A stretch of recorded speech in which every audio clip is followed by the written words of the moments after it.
Tanto gusto.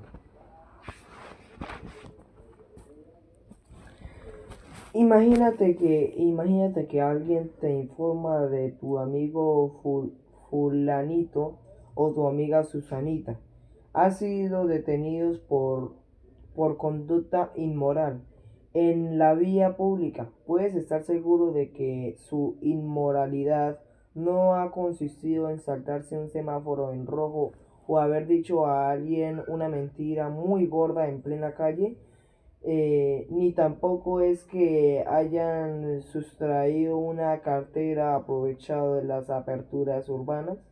Lo más probable es que el salido del fulanito, el salido del fulanito es dedicarse a palmear con rudo aprecio y traseo de las mejores jamonas que se hubieran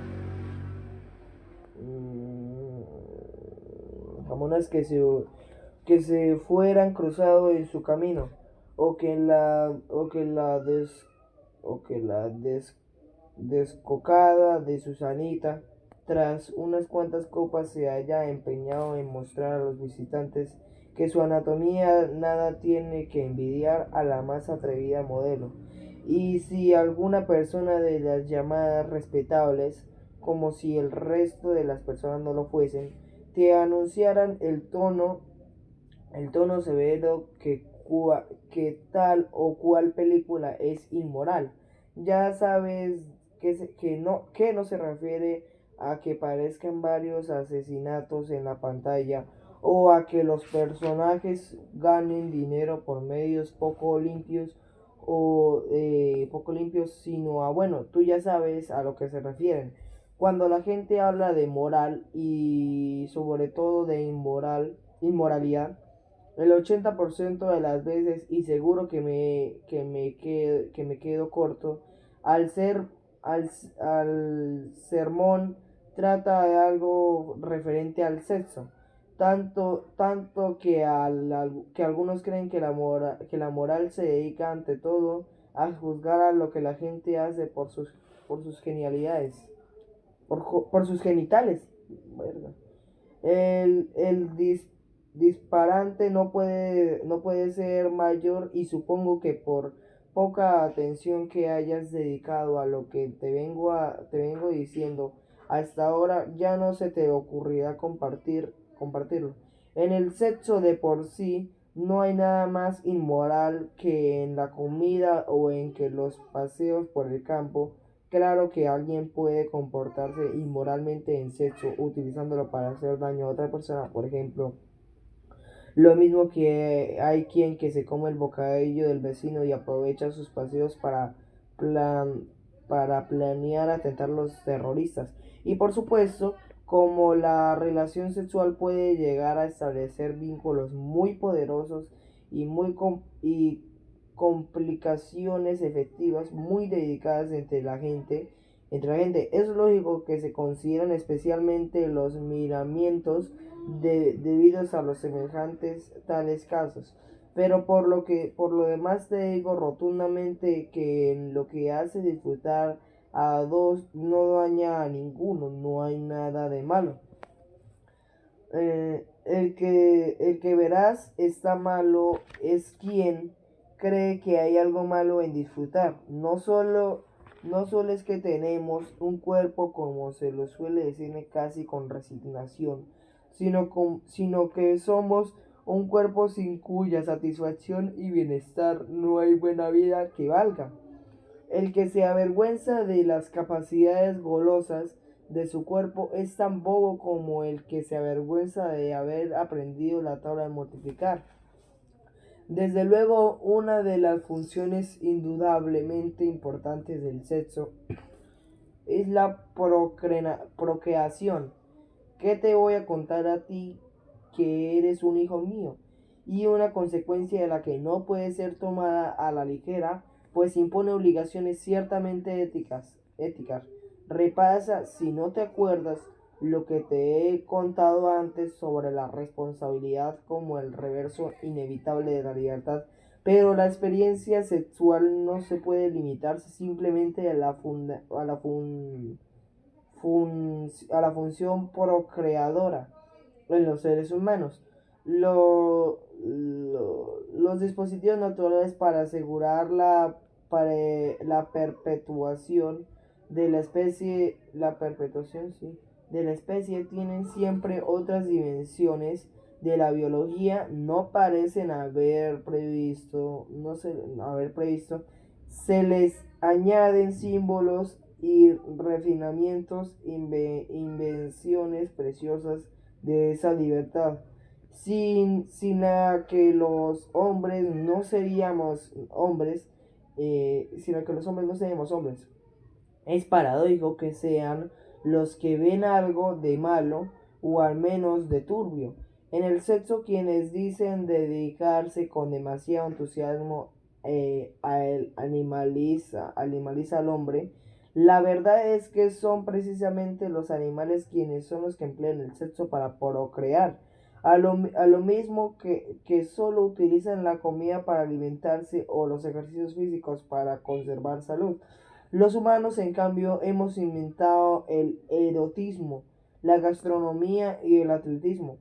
El sexo es un mecanismo de reproducción para los hombres, como también para los ciervos y besugos, pero en los hombres producen otros muchos efectos. Por ejemplo, la poesía lírica.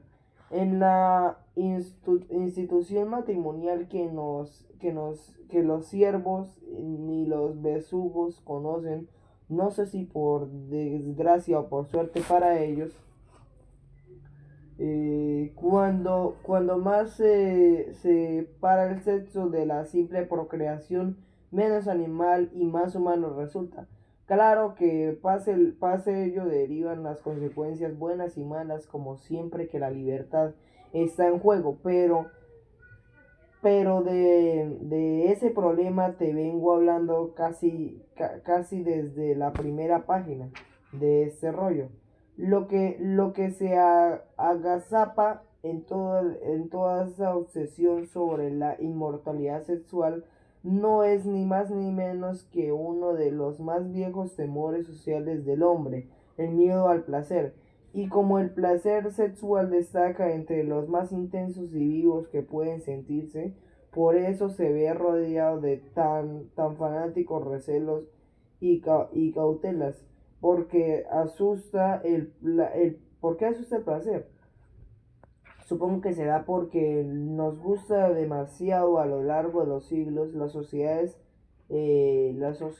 siempre han intentado evitar que sus miembros se aficionen a darle marcha al cuerpo a todas horas, olvidando el trabajo, la presión del futuro y la defensa del grupo. La verdad es que uno nunca se siente tan contento y de acuerdo con la vida como cuando goza, pero si se olvida de todo lo demás, puede no durar mucho vivo. La existencia humana ha sido en toda época y momento un juego peligroso, y eso vale para las primeras tribus que se agruparon junto al juego hace millares de años, y para quienes hoy tenemos el periódico, el placer no distrae a veces más la cuenta, la cosa que puede resultarnos fatal. Por eso los placeres se han visto siempre acosados o por tabules y restricciones cuidadosamente racionados, permitidos solos en ciertas fechas, etc.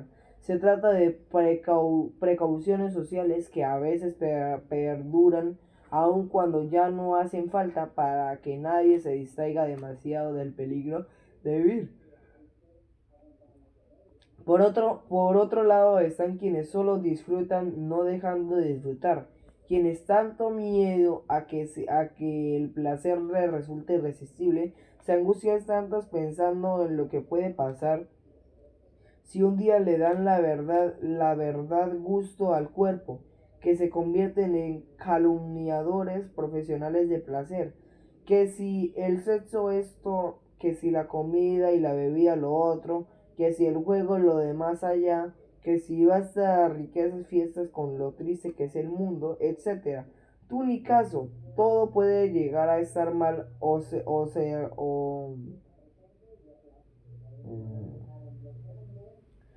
servir para hacer el mal. Pero nada es malo solo por el hecho de que te guste hacerlo, solo por el hecho de que te dé gusto hacerlo. A los calumniadores profesionales del placer se les llaman puritanos. ¿Sabes quién es el puritano? El que asegura que la señal de que el algo es bueno consiste en que no nos gusta hacerlo. El que sostiene que siempre tiene más mérito sufrir que gozar, cuando en realidad puede ser meritorio gozar bien que sufrir mal. Y lo peor de todo que es pasarlo mal, es que cuando uno lo pasa mal es porque está viviendo, es porque los puritanos ¿qué? Y lo peor de todo es que el puritano cree que cuando uno vive bien, tiene que pasarlo mal, y que cuando uno lo pasa mal es porque está viviendo bien. Y por supuesto, los puritanos se consideran la gente más moral del mundo y además los guardianes de la moralidad de sus vecinos. No quiero ser exagerado, aunque suelo serlo, pero yo te diría que es más decente y más moral el sinvergüenza corriente que el puritano oficial. Su modelo suele ser la señora de aquel cuento. ¿Te acuerdas? Llamó a la policía para protestar de que había unos chicos desnudos bañándose delante de su casa. La policía alejó a los chicos, pero la señora volvió a llamar diciendo de que se estaban bañando, desnudos, siempre desnudos, un poco más arriba, y que seguían el escándalo. Vuelta a alejarlo la policía y vuelta a protestar la señora. Pero la señora dijo, pero la señora, dijo el inspector, si los hemos mandado más de 1,5 kilómetros de distancia. La puritana contestó virtuosamente indignada, sí, pero con los gemelos todavía sigo viéndoles. Como a mi juicio el puritano es la actitud más opuesta que puede darse a la ética. Ay, no me oirás ni una palabra contra el placer, pero ni por supuesto intentante de ningún modo que te avergüences, aunque sea poquito, por el apetito de disfrutar lo más posible con cuerpo y alma. Incluso estoy dispuesto a repetirte con la mayor convicción el consejo de un viejo maestro francés que mucho te recomiendo, Michel Montaigne. Hay que retener con todas nuestras uñas y dientes el uso de los placeres de la vida, que los años nos quitan entre las manos unos después de otros. En esa frase de Montaigne quiero destacar dos cosas. La primera aparece al final de la recomendación y dice que los años nos van quitando sin cesar probabilidades de gozo, por lo que no es prudente esperar demasiado para decirse a que está pasando bien. Si tardas mucho en pasarlo bien, terminas por pasar de pasarlo bien. ¿Qué? Hay que saber entregarse al saboreo del presente, lo que los romanos y en un poco latoso poeta, el club de los poetas muertos, requiere decir de que tengas que buscar hoy todos los placeres, sino que debes buscar todos los placeres de hoy. Uno de los médicos más seguros de estropear los goces del presente es empeñarte en que cada momento tenga de todo y que te brinde las satisfacciones más dispares e improbables. No te obsesiones con meter a la fuerza en el instante que vives los placeres que no tengan. Procura bien encontrarle el guiño placentero a todo lo que hay. Vamos, no dejes que se te enfríe el huevo frito por esforzarte a contracorriente en conseguir una hamburguesa, ni te amargues la hamburguesa ya servida por falta de ketchup. Recuerda que lo placentero no es el huevo, ni la hamburguesa, ni la salsa, sino lo bien que tú sepas disfrutar con lo que te rodea, lo cual me lleva al principio de la cita que Montaigne que antes te puse cuando hablaba de aferrarse con uñas y dientes al uso de los placeres de la vida. Lo bueno es usar los placeres, es decir, tener siempre cierto control sobre ellos que no les permita revolverse contra el resto de lo que forma tu existencia personal. Recuerda que hace bastantes páginas, con motivo de Saúl y sus lentejas recalentadas, hablamos con la complejidad de la vida,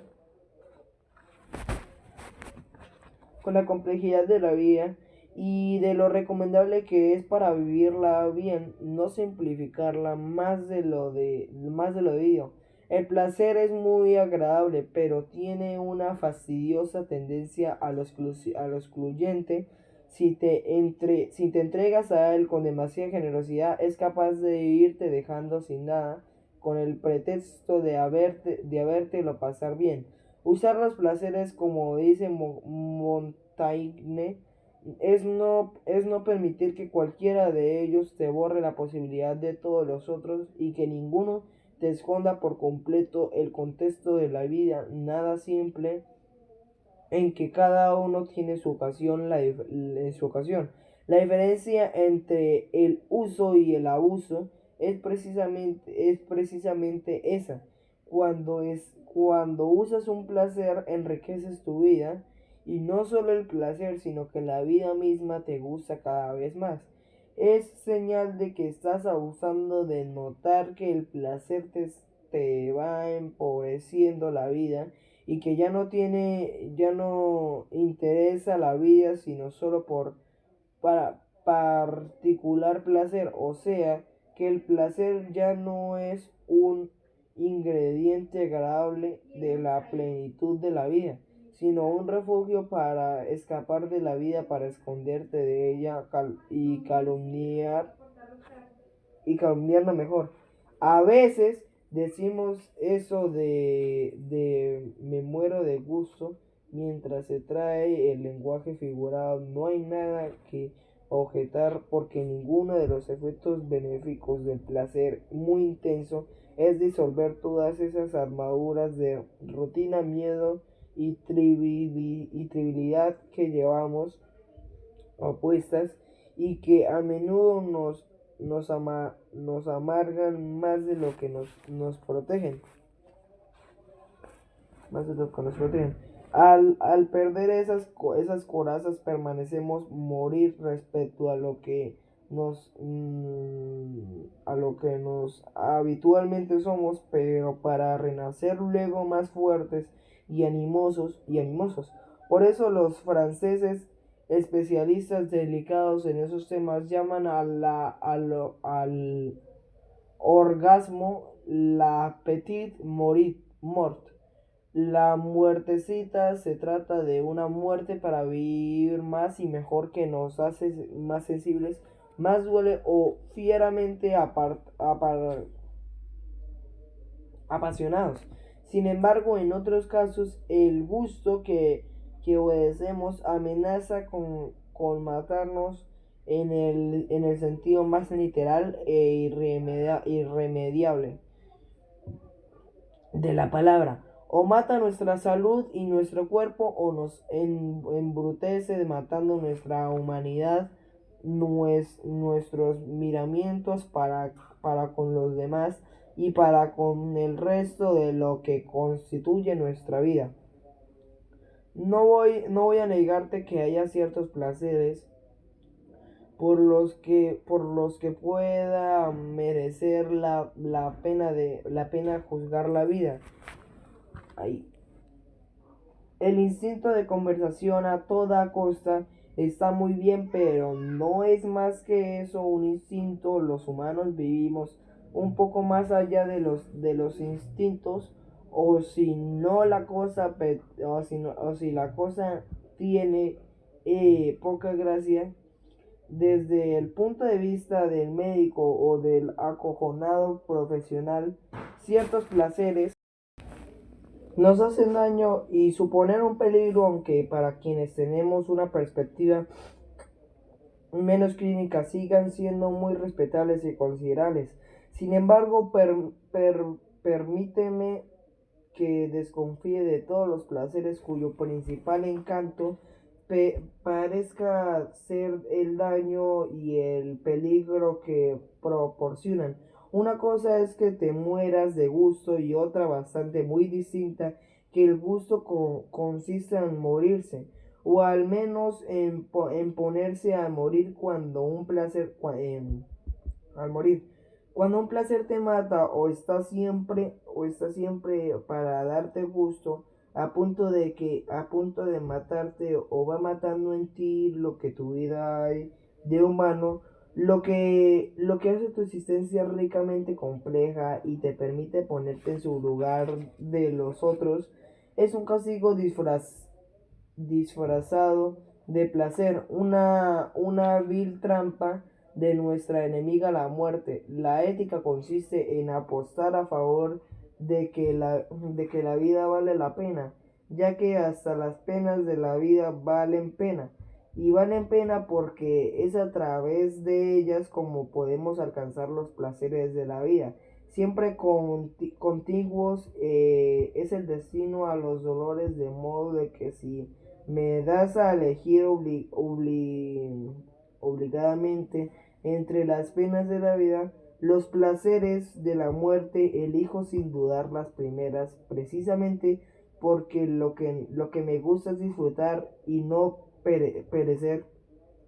No quiero placeres que me permitan huir de la vida, sino que me hagan más inteligente,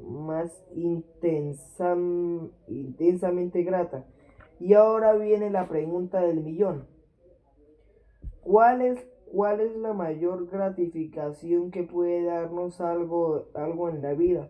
¿Cuál es la recompensa más alta que podemos obtener de un esfuerzo con una caricia o una, bueno, con una caricia de montañas de dinero, del prestigio, de la gloria, del poder, del amor, de la ética o de lo que o de la que se te ocurra?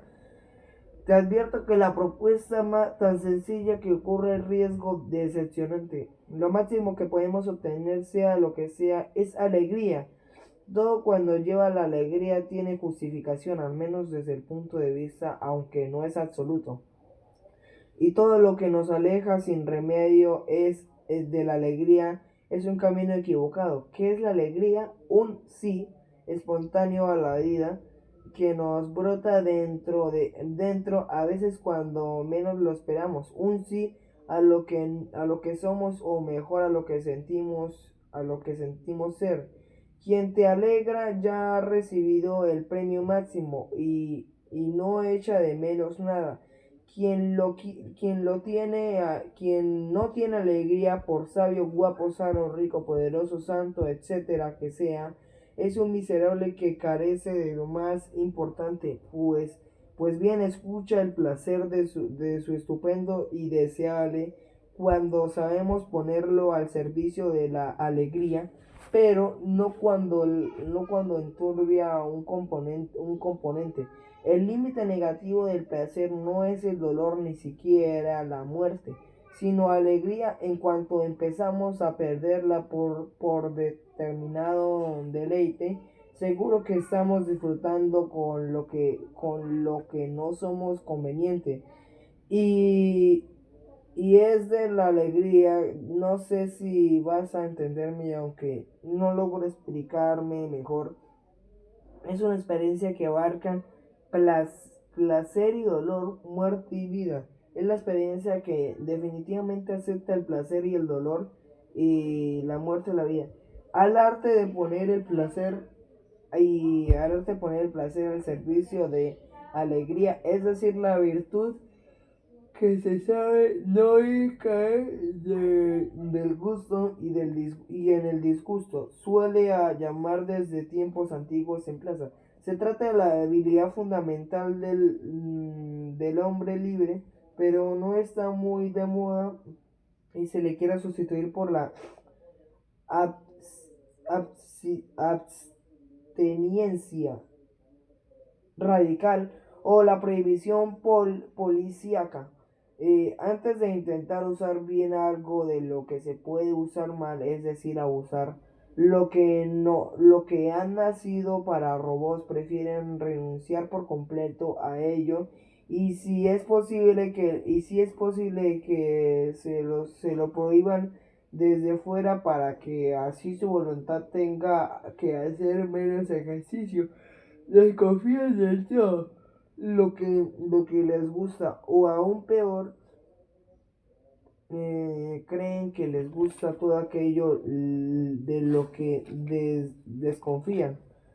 Que no me dejen entrar en un bingo porque me lo jugaré todo. Que no me consientan probar un porro porque me convierte en un esclavo vadeante de la droga, etcétera. Son como esa gente que compra una máquina que les da masajes en la barriga para no tener que hacer flexiones con su propio esfuerzo.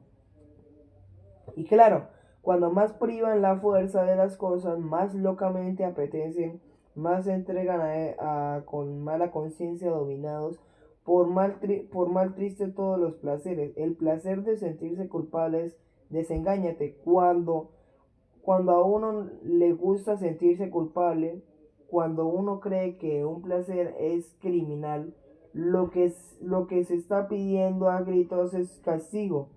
El mundo está lleno de supuestos rebeldes que lo único que desean en el fondo es que les castiguen por ser libres, que algún poder superior del mundo o de otro les impida quedarse a solas con sus tentaciones. En cambio, la templanza es amistad inteligente con lo que nos hace disfrutar a quienes se diga que los placeres son egoístas porque siempre hay quien sufriendo mientras tú gozas. Le respondes que es bueno ayudar al otro en lo posible y dejar sufrir en lo malsano. Sentir remordimientos por no estar en ese momento, sufriendo también o por estar disfrutando con el otro. Quisiera poder disfrutar, comprender el sufrimiento de quien padece e intentar remediarlo. No supone más que interés porque el otro pueda gozar, también no vergüenza porque tú estás gozando. Solo alguien con muchas ganas de amarse la vida y amarse a los demás puede llegar a creer que siempre se goce contra alguien.